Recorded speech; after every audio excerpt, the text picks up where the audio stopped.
Live long and prosper, episode 28. And we're going to share this episode with my friends at Moodscope, for whom I write on a Monday. We've been talking in this series about Covey's 7 Habits of Highly Effective People. And on this Monday for Moodscope and this episode 28, in this series, we've got to a habit that's relevant very powerfully to mental well-being. Moodscope's about having good mental health. And this is one of the most powerful tonics for interpersonal relationships. Covey's habit number 5 is to seek first to understand and then to be understood. And the then to be understood is quite a way back on the timeline. This series is about maps and models. Models, maps and apps. And one of the fundamentals of linguistics is that the map is not the territory. Now I can change my map of this beautiful morning in an instant by doing this. Because I require at the moment glasses to be able to see more clearly, taking my glasses off, which are a filter on the world, changes my perception of the world. Now the world is a much, much bigger reality than my sensory mental map of it, my neurological map of it. Put these glasses on and I can see reality in a new level of clarity. Clarity on reality. The other interesting things is these are my prescription glasses with a tint, so that I can cope with that beautiful sunshine a bit more easily. That's another filter on reality. So I know that I know that I know that I am not taking in the fullness of reality. When I change the map, I change my experience of reality. I can be transformed by renewing the maps in my mind.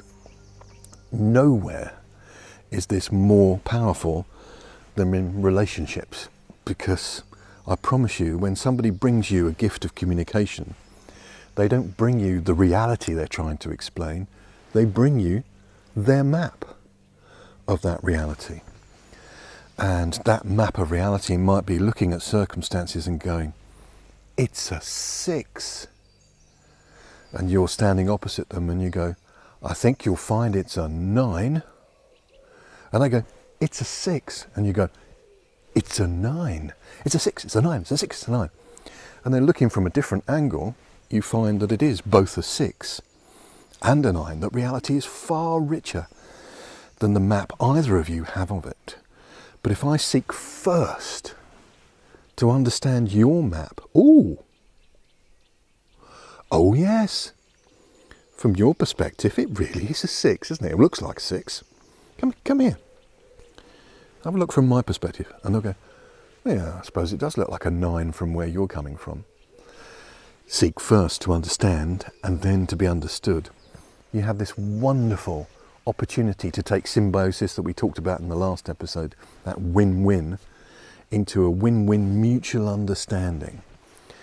I sometimes wonder if consciousness is a gift or a curse, and I think it is the blessed curse.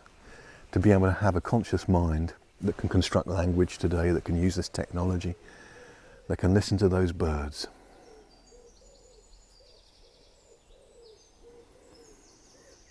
That can be aware and grateful of the sunshine on my cheek and the gentle breeze.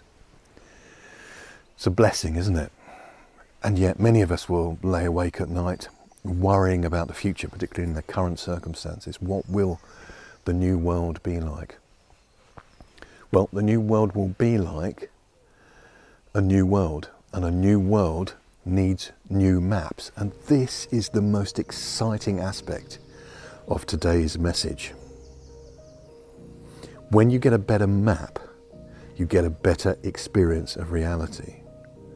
But there is no finer experience than to become the map maker. Imagine those explorers, whether they be Polynesians or Vikings or the Spanish and the Portuguese exploring the New World, when they went off to those new territories where there were no maps. In fact, the old map of the world ran out and was inaccurate. They had to become the new map makers. And what treasures and delights and wonders and horrors they discovered when they mapped their new world. My friends, you and I are going to have to map the new world. And if we become co-mappers, collaborative mappers, then we can create our own new maps to the future, which will help us enjoy a whole new kind of territory. I sit here in this graveyard with almost no human noise, apart from me talking. There's a little bit of traffic noise off in the background. But I swear, the air is clearer, the skies are bluer, the birds are happier, the plants are more amazing. Because old human activity has just paused for a couple of months during this crisis. And new stuff is happening. This is our opportunity to build a new map to a new world created to be more sustainable.